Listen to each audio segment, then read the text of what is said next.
Aš norėjau paklausti, kaip atsitiko taip, kad Lietuvoje priėjome prie tos situacijos, jog plyni kirtimai tapo tokio aktualumo problema, kurios valstybė negali išspręsti niekaip kitaip kaip referendumo būdu. Ir kaip atsitiko, kad būtent valstybinėse tose teritorijose, kurios turėtų iš tiesų būti saugomos ir prižiūrimos tinkamai valstybės, būtent po tos visos urėdijų reformos, iš tikrųjų situacija susiklostė tokia, kad pastarojų metu iš skirtingų Lietuvos kampelių ateina į mane žmonių pasikreipimai su nuotraukom, su vaizdais, kur tiesiog baisu yra, kaip tie plyni kritimai masiškai vyksta. Ir iš kitos pusės situacija su privačių miškų valdytojais, kur jiems neleidžia, savo, tų privačių miškų, tvarkyti, prižiūrėti ir kirsti.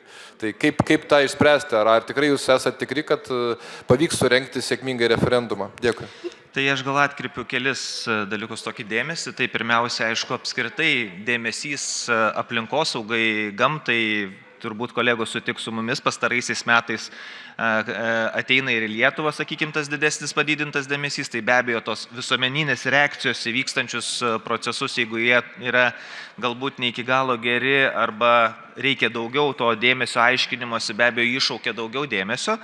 Tai yra vienas dalykas, be abejo, aš puikiai suprantu, kad pats referendumas, kad ir toks, jeigu jisai būtų priimtas pats savaime, jisai problemos neįspręs, mes tik tai klausime gyventojų, ar reikia vis dėlto to griežtesnio požiūrio ir daugiau reguliavimo dabartiniai esančiai teisiniai baziai, bet jūs gerai irgi Mindaugai pastebėjot, kad be abejo tam tikri klausimai gali būti sprendžiami ir per konkrečių dabar galiojančių teisės aktų keitimus, griežtinimus. Aš manau, tas neišvengiamai tikrai bus ir žiūriu ir gerbiamą aplinkos ministrą ir Simoną.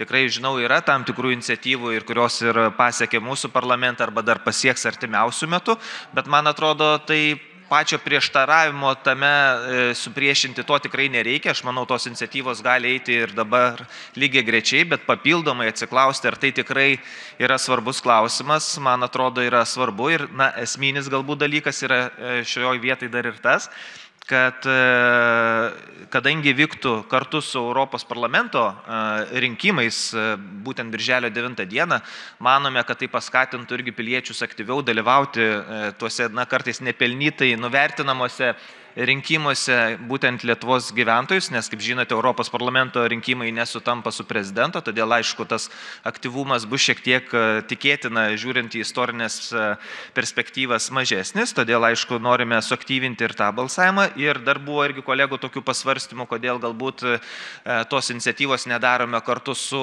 būtent pilietybės klausimu, kur irgi referendumas bus. Tai čia ir su gerbiama Dalia Asanavičiūtė esam kalbėję, kad tikrai nesinorėjo priešinti galbūt žmonėm, žinot, kadangi du būtų referendumai, vienas patariamasis, po to kuo daugiau klausimų, tuo daugiau galimybių susipainioti, todėl sąmoningai pasiūlyti irgi kita data, o ne kartu su prezidento rinkimais, kur irgi tas aktyvumas yra didesnis.